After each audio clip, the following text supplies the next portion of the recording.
Hello, ladies and gentlemen, this is Fair2Play.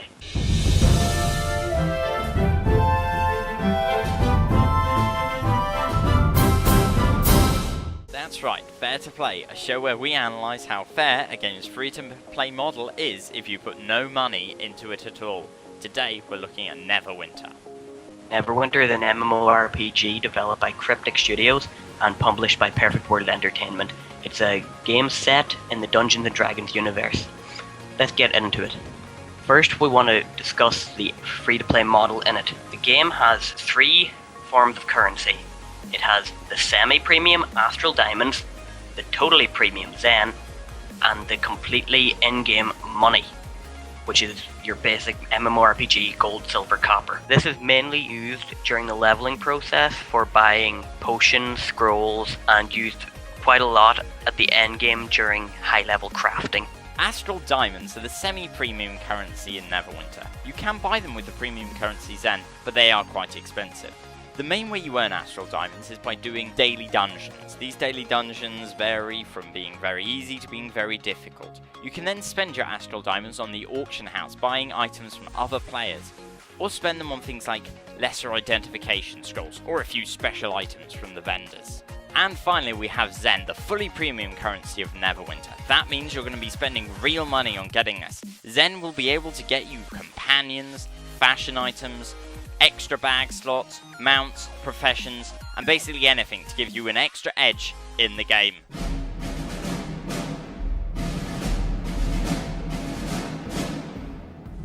Okay, so we may as well start with the Astral Diamond market. Basically, to be fair to the Astral Diamonds, they are relatively easy to come by. With you've been able to get about maybe 10,000 per day if you're diligent. And most high-level gear, like end-level gear, does cost around 7,000 to 8,000. This would be some of the cheaper starting end-level gear, but it doesn't increase that much as you progress, coming to maybe about 15,000, 20,000 near the very, very high-level gear. But the one problem with the Astral Diamond market is Perfect World Entertainment attempt to scam new players by charging, I think it's nearly 50,000 Astral Diamonds to buy a rank 3 runestone. Now the thing is that on the auction house you can buy 99 rank 5 runestones for 70,000 Astral Diamonds. Seeing that that's not Perfect World that's doing that. It's the in-game economy, which changes as more and more players put more and more stuff on.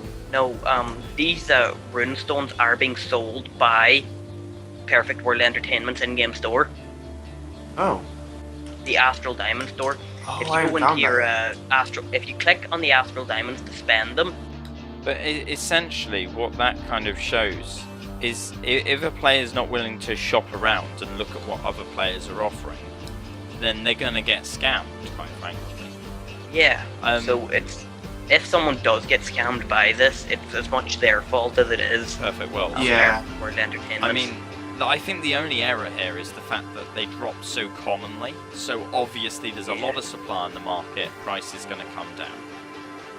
Mm-hmm. That's how supply and demand works. Now, it seems very, what's the word I'm looking for? Convenient? Convenient there, but at the same time, 50 grand. Anyone who's willing to pay 50,000 for a really cheap item like that deserves to be scammed. No, if they have the money, I suppose maybe they can do it. Yeah. But, because you can, and as well as that, there is the fact that it costs around 335 Astral Diamonds to buy one Zen. Now we're moving on to the Zen market. Yeah, premium currency. So the thing with the Zen is, although it does cost real world money, so I can pay £5, €5, or $5, or whatever currency I'm using, and buy some Zen to buy on premium content.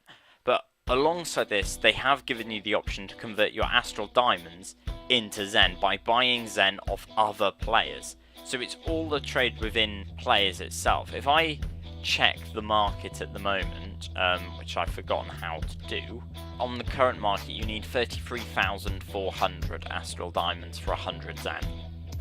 Right, there's also another item that purple in this game means rare, and there's one item in particular. Well, it means epic. Epic. Yeah, Blue is epic. rare. The rarest. No, it's the rarest of the rare though. Epic. Yep. And there's one item which I don't think should be epic. I think it should be the common as muck. Yeah, it should be below white. It should be grey. Yeah. It's called a nightmare lockbox, which say, oh, it's really good, it's really good. But you actually have to pay real life money to open them. They cost 125 cents. To get a key, it's $1.25. So, Airshow, you can do the exchange rates there. Well, no, I know as much as it's 125 Zen. I'm just saying, like that's like one. That's $1.25 American cents. Yeah. So, of hard work money. Yeah, we'd be looking something like 80 British pence, maybe €1. And I already have on me, right now. I don't know. Like, yeah, how many do you have? I have about 5 on me right now. I have 30. I have 30. Yeah, and these are meant to be like, epic, which is really, really rare. Yet we already have. All of us have a stack on of us. Yeah. Basically, this is, well, quite a marketing ploy, really. People think, oh my god, it's... Well, you see, this is actually not exclusive to Neverwinter. These things are also in Star Trek Online and Forsaken World. Well, the last time I played Forsaken World anyway, I know they're definitely in Star Trek Online. So, yeah, this is a common ploy by Perfect World to try and get you to spend money. And in their defense, they deal totally in free-to-play games. They need to try and make money somewhere. Yeah, because how else are they going to run the servers for their free-to-play games? The only thing is, I feel they don't have to shove it in your face saying rare. Rare entices the brain thinking, oh, look, I've got something rare, oh, it's really, really good. Like, because as well as that, it's a gamble. When you open one of them, it's a gamble. You could get something like a profession pack. Yeah, or you could get the Nightmare Horse. Nightmare Horse, yeah. Which is the best horse in the game. Like I did, you can get the Gloom-wrought weapons crate, which is what I got. I had some spare Zen lying around from my Star Trek days. So I bought a key, and I was lucky enough to get an epic weapon. A rare weapon in the beta. But this brings in an interesting point of, does that make the game pay to win? Because my weapon is a lot more powerful than anything of its level. I got it at level 11. It was a level 22 weapon that I could use at level 11. Well, you'd have to, because I'm currently level 32 and still using it. Well, you have to remember that will be a butter knife at end level content, which a lot of MMOs only care about their end level content. Most of the MMOs look after the end game content more than their leveling. They might, basically they'll go over their leveling, they'll look at it, they'll bug fix it, they'll make sure it's alright, and then they'll leave it. Usually they only have one set of levels throughout the entire lifespan of the game. Well, in World of Warcraft case 2, the Vanilla and Cataclysm, where they rewrote everything.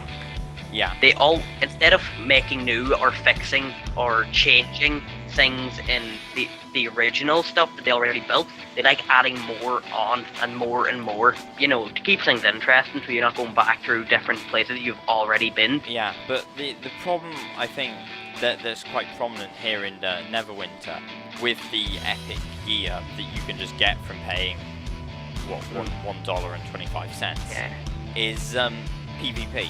You enter PvP with your items, and although you get buffed up to level 29 and your stats get a bit increased, that weapon is still massively dominant compared to everyone else. Yeah. So it does give you the unfair advantage. I played one game of PvP and I'm not going to do it again, because I went in going, right, okay, I've got alright weapons, I've got alright gear score. Went in and just got my ass handed to me by evidential lower levels who just paid. Well, I'm not sure if Neverwinter has the same design as World of Warcraft, as in there is different gear for player versus player combat. No, there isn't. It uses the same gear as you have for PvE content.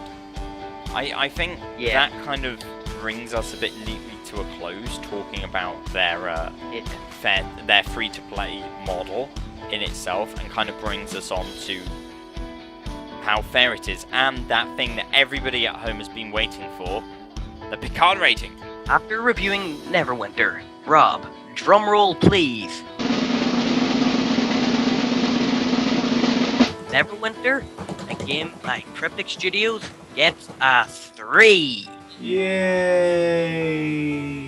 Altogether, you can get to level 60 and do a lot of the endgame content quite unhindered by having to pay money, but through dodgy market practices like 50,000 Astral Diamonds for, you Some know, level 2 very, enchantments. very common items.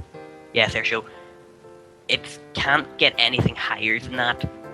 So we thought our Picard rating was quite fair. Fair. Plus the fact that you've got to add in the fact that you can possibly get some very good weapons by paying $1.25, Do give a bonus in PvP. making it slightly pay to win. Yeah. Yes. Well, if you have anything to add to this, or you want to argue a point, don't hesitate to leave a message in the comment section. We'll read it and we'll argue your point back, because there should only be maybe about 2 comments maximum. Yeah. Or Well, anyway. if you're feeling creative, you could always make another video. Ooh. And we were all, And and then some hopefully, more famous than ours. Patrick Stewart would be proud. Patrick Stewart will be proud if you do an argument video. He will. And as always, it's the Impossible Pixels signing off.